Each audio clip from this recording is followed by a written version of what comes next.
a gente vai fazer um processo de organização da saúde que defende a vida. Se defende a vida, para nós nenhuma vida ela é descartável. Nesse sentido, a gente tem que ampliar e buscar o maior acesso possível, desde a atenção primária até a atenção hospitalar.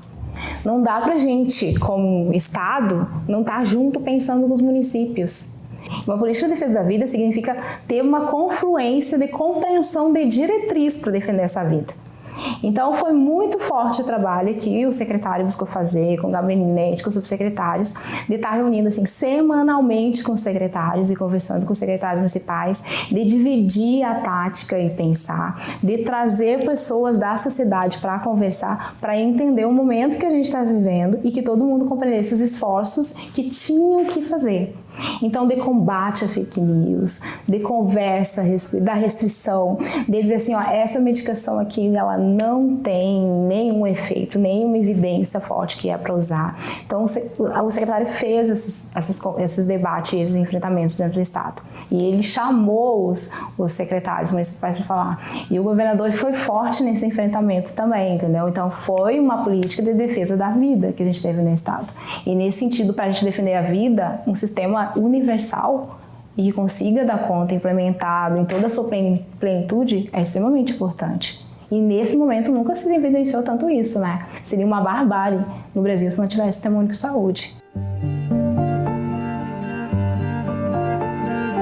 Há muito tempo se buscava uma alternativa para o próprio Sinan, a nível nacional, e aqui no Espírito Santo, um ano antes da pandemia, nós tomamos a decisão de implantar o SUS-VS, que é um sistema de notificação criado aqui com o apoio da OPAS, e que esse sistema permite, então, que no momento da pandemia o Espírito Santo possa conhecer a sua informação em tempo real, tomar as decisões necessárias, tanto na atenção à saúde, implementando e ampliando a oferta de serviços, especialmente de leitos, quanto no sistema da vigilância em saúde. Então, para nós, o momento da pandemia foi exatamente o momento da virada de chave para o registro das informações. E nós passamos a registrar a doença, a pandemia, né, o Covid, nesse novo sistema. É um sistema que permite o registro, não só para Covid, claro, né, um sistema de registro geral de agravos, mas que permite o registro em tempo real, o paciente sendo atendido e a informação migrando naquele mesmo momento para a vigilância e de maneira descentralizada, no ponto de atendimento do paciente. E não mais com uma gestão centralizada de um grupo ou de alguma pessoa sobre determinado agravo. A gente via muito falar de hospital, UTI, né, médico, e deram um pouco ênfase até mesmo a nós profissionais da atenção primária, né, a nossa importância exatamente dentro dessa nova pandemia do Covid, que foi novo para todo mundo. Aqui na unidade, logo que iniciou, né, a gente fala a primeira onda Covid, o nosso papel aqui era o quê? Era tratar os casos leves, né, diagnosticar, notificar esses casos e, se necessário, realizar encaminhamento. Além disso também, as nossas unidades, nós fazíamos a testagem do Covid. Antes era uma testagem, né, rápida e depois passou a ser a testagem pelo SUAB para diagnosticar esse caso. Mas todos os casos que chegavam até nós de síndrome respiratória gripal, nós notificávamos, era feita a notificação. E após essa notificação, a gente fazia aquele acompanhamento via telefone. Por 14 dias, melhora clínica ou piora. Quando o resultado saía, nós informávamos se o resultado era confirmado ou não, né? Se tinha contato no domicílio também, com sintomas ou sem sintomas, se era necessário também. E além do acompanhamento da pessoa, né, com o Covid, tinha que afastar também aqueles contatos, porque tem muitos contatos que eram assintomáticos. Então, corria o risco também, né, de levar para o trabalho, para a escola, para os locais também a disseminação do vírus. Passamos a reunir um grupo de especialistas para avaliar o risco real e de como poderia ser o comportamento da pandemia no nosso estado. Então, no ano de 2019, uma carteira muito grande de projetos que visava uma reformulação total do Sistema Único de Saúde já estava desenhada. Quando, em fevereiro de 2020, nós avaliamos e projetamos os cenários que a pandemia de fato chegaria ao Brasil e que ela poderia ter um comportamento de onda com características de um desastre epidemiológico que exigisse uma mobilização para além das características ordinárias do sistema de saúde, nós então visualizamos uma oportunidade de antecipar e acelerar diversos projetos que já estavam em andamento dentro do governo do Estado. Então, em fevereiro do ano passado, nós começamos a fazer simulações de como a pandemia iria se comportar no Espírito Santo se ela reproduzisse o mesmo comportamento na evolução de casos que teve na China, depois no Irã, depois na Europa, e nós fomos atualizando, então, cenários possíveis. E já no mês de março do ano passado, enquanto o Brasil discutia ter, por exemplo, 2.000 leitos de UTIs, que foi o que o ministro Mandetta na época apontou no auge da estratégia de preparação da rede hospitalar brasileira para enfrentar a pandemia, nós já em março do ano passado lançamos uma estratégia chamada Leitos para Todos e que visava expandir a rede hospitalar para uma situação epidemiológica pré-vacinal, onde nós reconhecíamos que o Brasil enfrentaria a pandemia com condições muito distintas de outras nações do mundo que enfrentaram até aquele presente momento. Nós sabíamos, por exemplo, que não iríamos conseguir construir hospitais em 10 dias, como fizeram os chineses. Nós sabíamos que não iríamos conseguir testar em grande quantidade, em massa, como fizeram os europeus no início da pandemia. Então, nós adequamos e adaptamos as nossas estratégias na percepção de que haveria pelo menos um ano de trajetória da pandemia até que a gente tivesse vacinas disponíveis. Nós, em nenhum momento, assumimos que a estratégia da imunidade de rebanho fosse uma estratégia adequada para poder enfrentar a pandemia. Então, naquele momento, nós decidimos então ampliar a capacidade de testagem do nosso laboratório central, reformulamos rapidamente toda a nossa central de regulação de leitos do Estado, mobilizamos os municípios capixabas num alerta epidemiológico já emitido em março e abril do ano passado, porque nós reconhecemos na avaliação do cenário de março que a primeira grande onda do Estado poderia acontecer na segunda quinzena de abril, e de fato ela aconteceu. Nós conseguimos suportar naquele momento toda a pressão assistencial sem colapsar o Sistema Único de Saúde. Já naquele momento atendemos na rede pública grande parte dos pacientes da rede privada e tratamos, então, de ter uma capacidade de aprendizagem muito rápida com aquilo que a gente chamou da curva de aprendizagem da primeira onda. Entre março, abril e maio, nós já sabíamos, por exemplo, que a cloroquina era um medicamento que não tinha nenhum tipo de evidência que pudesse sustentar uma recomendação para o tratamento dos pacientes. E já em maio nós passamos a contraindicar o uso da cloroquina. Nós já reconhecíamos que a estratégia que foi adotada no início da pandemia no Brasil, de reconhecer semelhanças do coronavírus, do SARS-CoV-2, com a pandemia do H1N1, não seriam adequadas e que as lógicas de vigilância das síndromes respiratórias adotadas até então não seriam suficientes para romper de maneira qualificada a cadeia de transmissão.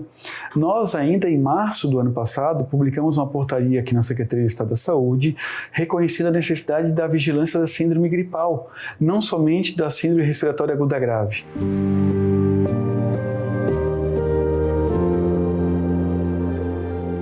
Já vivi muitas coisas aqui difíceis, né, como profissional, mas parece que a pandemia foi de todas as diferentes, que era assim, algo desconhecido, né, um inimigo invisível. Desde quando eu saí da tomografia, os médicos foram lá com os meninos me buscar, cheguei na sala vermelha, elas brincando comigo, vou botar fralda em você. O maior problema foi a tal da fralda. Meu Deus do céu, 60 anos usar fralda. Aí, meu Deus, o senhor Demir vai falar, não estou de brincadeiras aqui para me descontrair as enfermeiras, né? Vamos botar a fralda, não, senhor. De outro jeito, não tem jeito, não. Você não entra sem fralda. É muito tranquilo, a equipe é muito conhecida, é muito boa, de transmitir a segurança, né? Ali principalmente, né? E aí, foi muito bom, né? A cuidar de médicos, enfermeiros, técnicos, o laboratório. Eu não tenho assim nada que reclamar.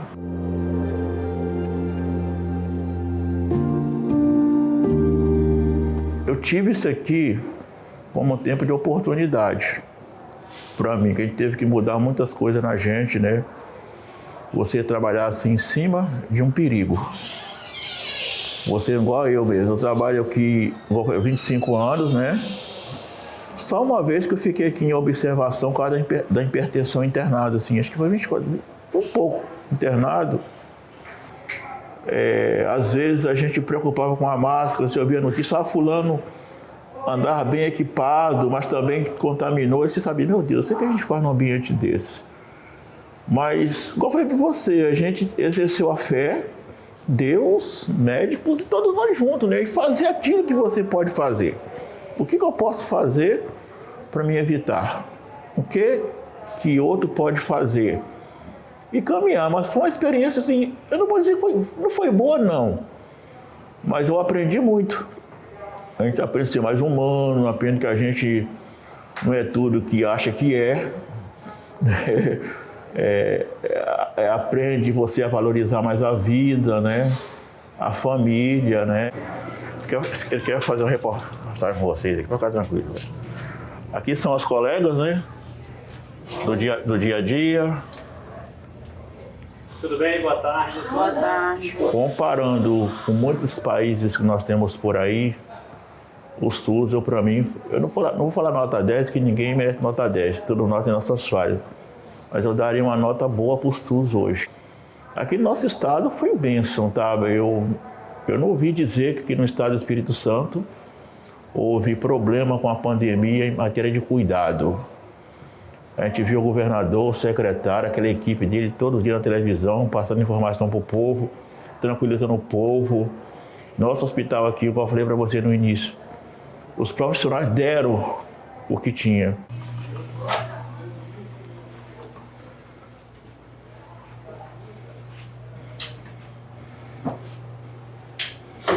Esses são meus materiais, prontuários, materiais. Aqui faz pedido, material, que são os armários do material que a gente pega na farmácia. Todo dia. Todo dia um CTI novo. A gente tinha 2 CTI, parece, pulou para 6. É aquela reforma corrida, aquele negócio, tudo rápido, tudo bem feito. Esses CTIs nossos aqui, tudo é coisa de primeiro mundo, né? Coisa assim de primeiro. Então, eu acho que o SUS fez a diferença. Vamos falar do Brasil todo, que eu não conheço o Brasil todo. Mas do nosso estado, apesar de eu ser mineiro, né? Moro aqui há muitos anos, o SUS aqui fez a diferença. E pelo que eu vi no Brasil também, eu creio que fez também.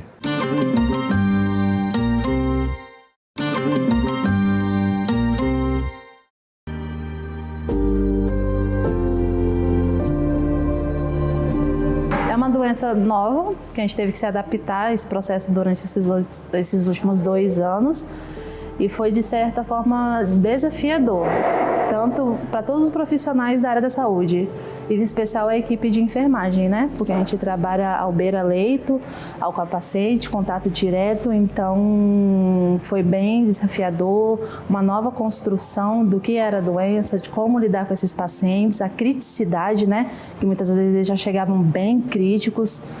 Então, é bem complicado nesse momento, mas com o tempo, com os profissionais que a gente tem altamente capacitados para lidar com esse tipo de pacientes críticos, a gente conseguiu desvendar os mistérios ao longo desse período, né?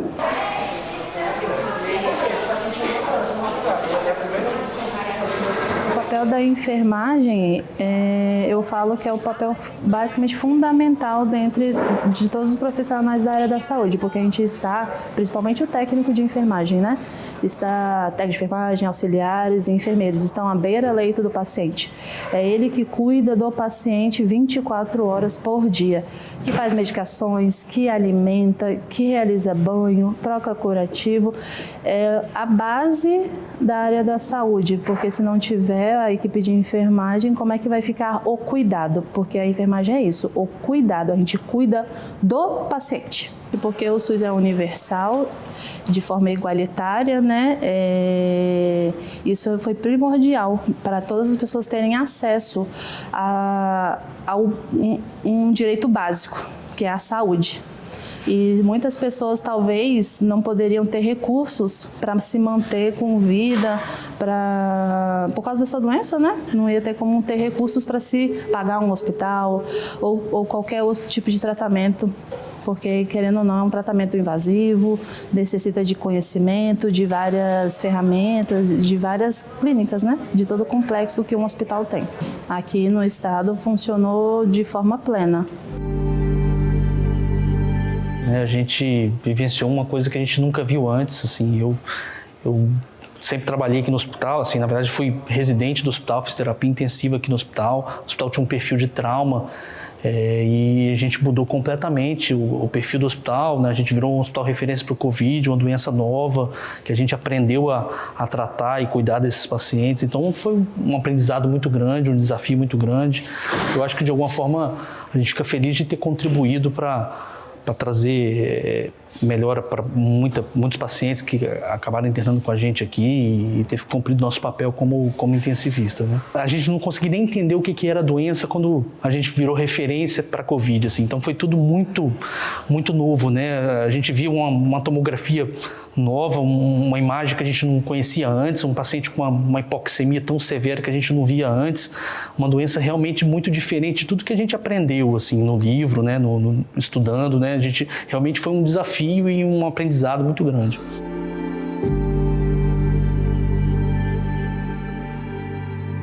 A vigilância no cumprimento do seu papel começou e providenciou tudo que é necessário para um momento como esse, né? Implantação de um COI, estímulo da implantação dos COIs a nível de cidades do Espírito Santo com mais de 50 mil habitantes, todo o regramento sanitário necessário, como a criação de protocolos, de notas técnicas, são mais de 300 protocolos de notas técnicas, se considerarmos nota técnica e portarias. Então, foi um trabalho muito intenso, vivenciado naquele momento. Estruturação do LACEN para suportar o aumento na oferta de exames, especialmente, né, do RT-PCR. Então, o nosso laboratório central, que realizava uma quantidade pequena de exames dessa natureza, passou a realizar milhares de exames por mês. Aqui não há necessidade de uma requisição, de um encaminhamento.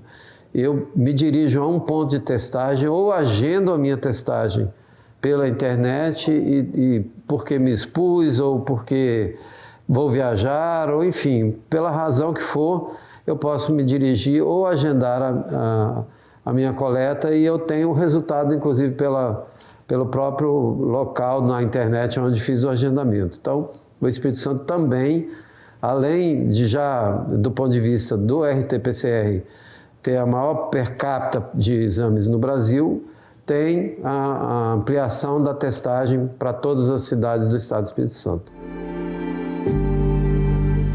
Na primeira onda, que a gente chama, a gente teve uma sensibilidade muito grande da população como um todo, né? Principalmente os profissionais de saúde. Todo mundo ficou muito comovido e viu que não tinha jeito, era a equipe de saúde que ia ter que dar conta com aquela demanda toda mesmo, porque o isolamento como um todo, as pessoas ainda não entendiam, né? Não sabiam, e a gente não conhecia bem a doença. A demanda poderia ter sido muito maior do que a gente viveu naquela primeira onda. A gente estava preparado para mais, na verdade, a expectativa era que fosse pior. Não que não tenha sido grave, mas era essa. Então as pessoas se mobilizaram muito. E o ruim que a gente teve num primeiro momento é muita gente ficando doente. Então, muito profissional ficando doente é muito atestado. Ficava em isolamento, às vezes, até 2 semanas. Então, você imagina o desfalque dentro dos hospitais. Então, os colegas tinham que se reorganizar e manter. Passava um plantão, já continuava no outro, não tinha quem vinha e tinha que continuar, porque o paciente precisava de assistência. Lógico que a gente entende e reconhece que nessa ampliação de leito, a gente teve que puxar profissionais que não tinham formação para medicina intensiva, né, para um leito de UTI. Mas que naquele momento a gente precisava desse profissional trabalhando. A gente levantou discussões dentro do Conselho Regional de Medicina, dentro das sociedades, sobre essa utilização desses profissionais que não eram, a princípio, formados para aquilo, mas que nesse momento de urgência nossa, de pandemia, de calamidade, a gente precisava da atuação desses profissionais. Então, a gente tentou capacitar, nós buscamos, né, através da Secretaria de Saúde, capacitar tanto PAs como hospitais, alertávamos sobre algumas diretrizes que a gente precisava que fossem mantidas na execução do trabalho, para a gente tentar ter um paciente o melhor possível dentro daquela nossa capacidade naquele momento. Essa realidade de trabalhar com profissionais que não eram da área, a gente sabe que não foi só aqui, nós fizemos benchmark com o país inteiro. Na verdade, os relatos no mundo, a gente passou por muito sofrimento, né? Seja a equipe aqui trabalhando o tempo inteiro, em gestão central, seja as equipes da ponta trabalhando, fui médico de ponta também trabalhando. Você planejar, prevenir, entender que a literatura ela pode te dar respaldo, né? Acreditar que a literatura está te dando respaldo e que pode ser aquilo ali mesmo. E ir trabalhando, guiado por isso, por essas discussões científicas, eu acho que isso foi muito importante para a gente. Eu entendo também que a gente teve assim, um conjunto de ações que tinha o mesmo respaldo do início ao fim. Então, se o secretário trabalhava dando ordem para baixo, os subsecretários também trabalhavam com as suas equipes e a gente conseguia dar sequência com o restante dos municípios, a gente tinha um respaldo do governador e segurava as pontas. Eu lembro que no momento que a gente teve que receber gente de Manaus, e a gente estava num momento muito bom, com muito leito disponível, a gente foi muito criticado. Mas o Estado entendeu que nós somos Brasil e que a gente deveria receber, e eu também entendi. Eu estava na primeira leva de pacientes que chegou de avião de Manaus, e você receber os pacientes com aquelas histórias horríveis de pessoas morrendo por falta de oxigênio, tínhamos que receber mesmo a crítica, porque as pessoas estavam preocupadas e não entendiam, mas a gente tinha que receber. Tanto que a gente recebeu, nós cuidamos, tratamos, devolvemos, e quando chegou a última onda nossa, a gente tinha os nossos leitos disponíveis. Vocês conseguem pensar um projeto terapêutico para cada uma dessas pessoas? Sim, tem plano terapêutico todos os dias. Olha só. Tá? Então, a gente tá ali, ó, ali eu vou te mostrar. Ele fica, inclusive, na beira da porta, plano terapêutico, tá? Ali, ó. Ele fica fixado ali para verificação. E aí vocês revisam cada vez que tem um round. Isso aí. Então, todo dia é traçado o plano terapêutico do paciente. A pandemia também mostrou os limites que esse Sistema Único de Saúde tem, tá? E aí, alguns aqui eu já citei, né? Da necessidade de ter diálogo e confluência entre os gestores, de ter um projeto dentro do país onde a gente consiga estar organizando e pactuando o tempo todo. A pandemia nos mostrou a necessidade do investimento maior nas estruturas, mostrou para nós assim, ó, a gente sempre teve um sistema que estava sempre na sua capacidade limitada. Então, quando chega uma pandemia, ele estressa mais essa capacidade. Então, assim, ó, a gente enfrentou bem em alguns lugares, não tanto no Brasil, mas mostra que a pandemia está nos mostrando uma necessidade maior de investimento, de recursos, de pesquisa, de inovação, de contratação de trabalhadores, porque a pandemia, gente, ela está trazendo um novo problema agora, que ela está melhor controlada. O que é? Aqueles pacientes que eram eletivos, que estão agudizando, que estão com problemas chegando muito forte no Brasil, e mostra a necessidade de a gente ampliar esse sistema para dar conta disso. Para o trabalhador da saúde, foi e está sendo extremamente cansativo, exaustivo. A gente tem pessoas com problemas de saúde mental, com sofrimento mental, e isso foi durante todo o tempo. Nos primeiros momentos, como eu cheguei a conversar com vocês anteriormente, assim, tinha pessoas que choravam. Teve momentos aqui que o ônibus não quis parar para as pessoas com jaleco que estavam nas paradas, porque o motorista tinha medo de contaminar que estava dentro do ônibus. Então, foi o limite para os trabalhadores. Entendeu? E aí, assim, ó, eu não tô dizendo, foi super importante que a gente trabalha para isso, a gente se forma para isso, né? A gente faz uma formação para enfrentar, mas ninguém nunca pensou. Eu lembro de colegas falando, Kellen, hoje a gente fez 6 intubação. Sabe o que é isso? A gente faz anos que vem discutindo isso, décadas, né? Da necessidade de a gente reorientar o Sistema Único de Saúde, e essa reorientação, ela só acontece a partir da atenção primária, né, a partir de pensar a saúde mais no território, no cotidiano da vida das pessoas. Só que, apesar da gente organizar e a gente pensar isso no Sistema Único de Saúde, isso não é realidade ainda nem na formação dos trabalhadores. Ainda a gente forma pessoas que têm um imaginário de estar indo para os hospitais, para os grandes consultórios, e a gente, apesar de ter avançado, a gente não tem um modelo ainda que a gente pensa para a reorientação do sistema, para que a atenção primária seja de fato a coordenadora do cuidado e a ordenadora da rede da atenção.